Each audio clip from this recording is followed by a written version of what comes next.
Gilmar Mendes decidiu, de maneira monocrática, por restringir o processo de impeachment contra ministros do STF no Senado.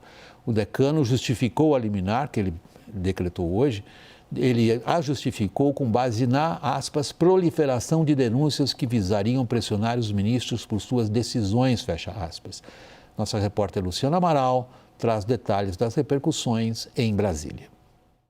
A liminar determina que apenas a Procuradoria-Geral da República pode pedir o impeachment de ministros do Supremo. Até então, qualquer cidadão ou parlamentar tinha o direito de apresentar uma denúncia contra os magistrados. Gilmar considera que trechos da lei do impeachment de 1950 são incompatíveis com a Constituição de 1988. Pela decisão, a análise de um pedido de impeachment continua a ser tocada pelo Senado, mas passa a exigir o apoio de 2/3 dos senadores para avançar, e não mais maioria simples.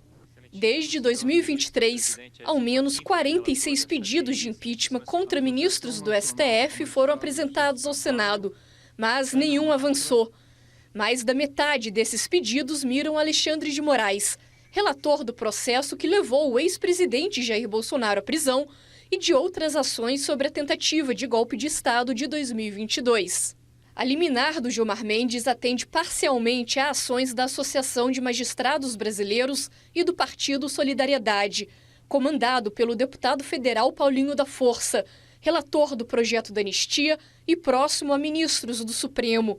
Agora, a decisão vai ser julgada pelo plenário virtual do STF, entre os dias 12 e 19 de dezembro. Parlamentares da oposição e do Centrão veem a medida como uma perda de prerrogativa e uma usurpação das competências do Congresso.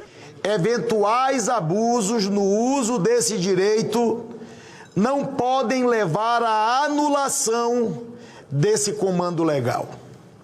Muito menos, repito, muito menos por meio de uma decisão judicial. A oposição já se articula para reverter a decisão por meio de uma PEC que garanta que qualquer pessoa possa apresentar pedidos de impeachment contra integrantes da Suprema Corte. Também voltaram a ganhar força propostas para acabar com decisões monocráticas e para estabelecer mandatos para os ministros do Supremo. A direita bolsonarista avalia ser a principal prejudicada. O grupo está focado em construir uma base forte o suficiente no Senado para pressionar o presidente da casa a destravar os pedidos de impeachment.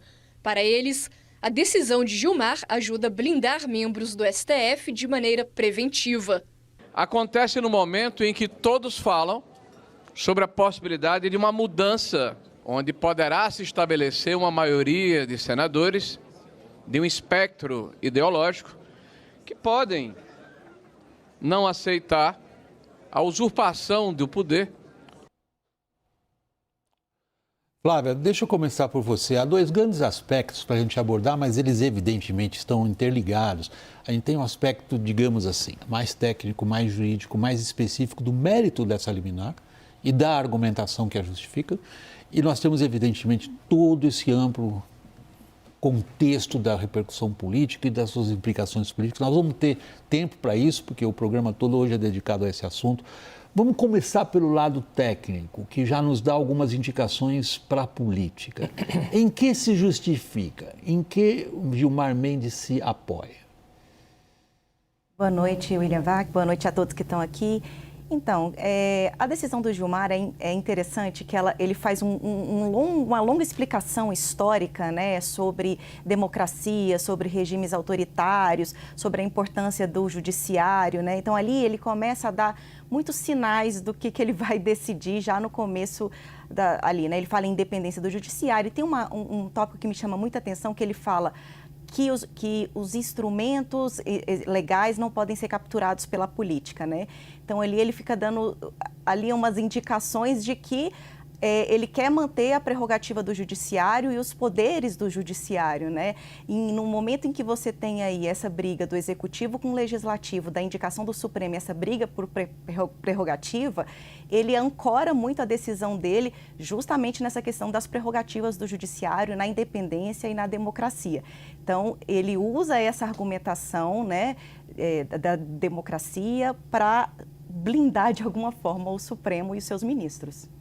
Marcília, o Gilmar Mendes estudou Direito Constitucional numa universidade alemã. Na formação dele, do ponto de vista doutrinário jurídico, do ponto de vista de operador do campo do direito, há uma grande influência da história alemã, sobretudo da dissolução da República de Weimar, no final dos anos 30, quando, e isso é um exemplo histórico clássico, através da ocupação dos espaços democráticos, a democracia foi destruída. Isso transparece bastante na argumentação dele, se justifica? Bom, transparece, mas não se justifica, até porque nós temos outra realidade, outros tempos e outra Constituição também.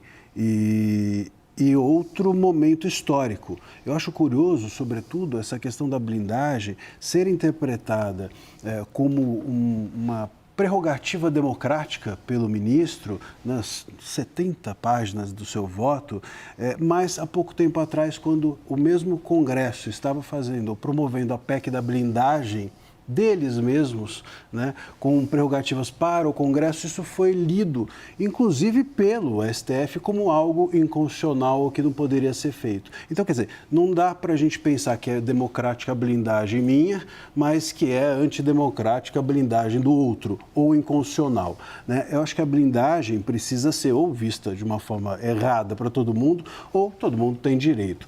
Esse tipo de seletividade é que torna as decisões do STF, de uma forma geral, dignas de críticas severas. E aqui a gente não tem apenas uma blindagem, nós estamos realmente, o senador Marinho mencionou usurpação, talvez seja essa a expressão adequada. Nós temos uma usurpação não só dos poderes do Senado, mas dos poderes do povo. O artigo 41 da 1079, que trata da lei de impeachment, dá ao povo o poder de denunciar. Isso foi arrancado do povo e entregue à PGR, que hoje é uma instituição, um poder, vamos dizer, aliado ao próprio STF. Isso tudo é muito ruim, né? Tirar do povo uma prerrogativa dele e tirar do Senado, que é o representante do povo, é tudo muito grave. Isso não pode valer uma blindagem do STF. Leonardo, como você vê, é muito difícil a gente tratar essa questão sem considerá-la das formas mais abrangentes, que é o que a gente já fez nas duas primeiras intervenções. Mas delas, eu acho, das intervenções da Flávia e agora do Marcílio, eu acho que deriva uma questão também um pouco mais abrangente. Como devemos ler esta decisão monocrática de hoje? Como, de fato, uma justificativa baseada em história, contexto político e doutrinas de direito, ou como rápida resposta a um contexto político de curto prazo? Olha, eu lembro que Vladimir Putin, antes de invadir a Ucrânia, fez uma digressão de várias horas falando sobre a história, como a Ucrânia pertencia à Rússia e como ele tinha o direito de invadir, né? Então, se você for caminhar para esse lado, você vai justificar qualquer tipo de coisa. Na verdade, o ministro Gilmar Mendes, ele adota uma medida casuística, antecipando, né, um resultado eleitoral que provavelmente, é o que se indica, né, você pode ter uma maioria de uma ideologia que vai depois abrir uma investigação no Supremo Tribunal Federal, pelo menos anuncia isso, para avaliar como é que foi a conduta do julgamento do ex-presidente Bolsonaro e outras atuações do Supremo, talvez uma tentativa de contê-lo, né? Então, assim, lembra muito episódios da nossa história, como o pacote de abril de 77, onde você tentava mudar resultados políticos a partir da manipulação de regras, né? E foi isso o que o ministro Gilmar Mendes fez e colocou à disposição para os outros ministros fazerem também. Eu lembrei que quando o Fachin tomou posse, né, como presidente do STF, o que se ouvia na corte é que ele faria de tudo para evitar um impeachment de um ministro do Supremo Tribunal Federal. Naquela época, se interpretou que talvez ele orientasse a casa a trabalhar de forma mais legalista, né, um esforço de autocontenção que só nessa semana 3 grandes jornais pediram que o Supremo fizesse, né? Mas, pelo jeito, a coisa caminhou para o outro lado, né? E ao invés de uma autocontenção, é uma autoafirmação, né? Uma autossuficiência que o Supremo celebra contra, como disse o Marcília, o direito do cidadão, né? O direito não dos senadores, não o direito do executivo, o direito meu e seu, né? De entrar com um pedido de investigação contra um ministro se eu entender, né, que ele tem agido de forma errada. Daniel, questões casuísticas de curto prazo estão nos levando a um embate institucional de largo alcance? William, certamente isso vai piorar. Hoje eu passei o dia no Congresso para medir um pouco a temperatura, a Câmara muito esvaziada porque não tinha sessão, o Senado desfalcado, mas posso garantir sem nenhum exagero, cada roda de conversa, cada parlamentar que saía do plenário tinha esse tema como um tema central de qualquer conversa no Congresso hoje.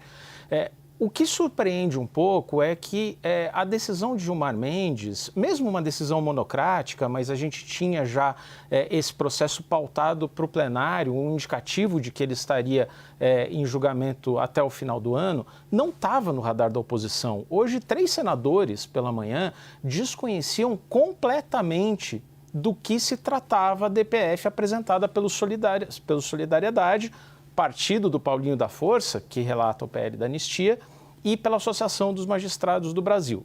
Agora, o que ficou claro, a compreensão do Congresso sobre esse assunto é mais ou menos a seguinte: imagina que você tem 2 potências nucleares, o Legislativo e o Judiciário.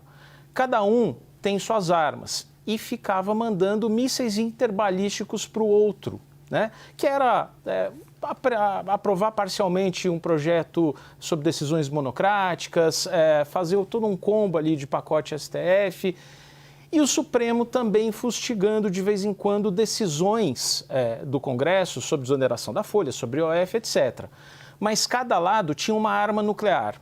A arma nuclear do Supremo era declarar a inconstitucionalidade das emendas impositivas e levar adiante processos de investigação contra deputados e senadores por emendas parlamentares. A arma nuclear do Congresso, especificamente do Senado, contra o Supremo, que é aquela coisa, você nunca pode usar, porque senão a retaliação vem e todos se autodestroem. A arma era o impeachment. O que a gente viu hoje foi um dos lados recolhendo todas as ogivas nucleares do outro. Flávia, se a gente olhar para a situação que está se criando com a liminar, o Procurador-Geral da República, que me consta, já em outubro apoiava, do ponto de vista técnico-jurídico, colocar isso entre aspas, a liminar que foi proferida hoje.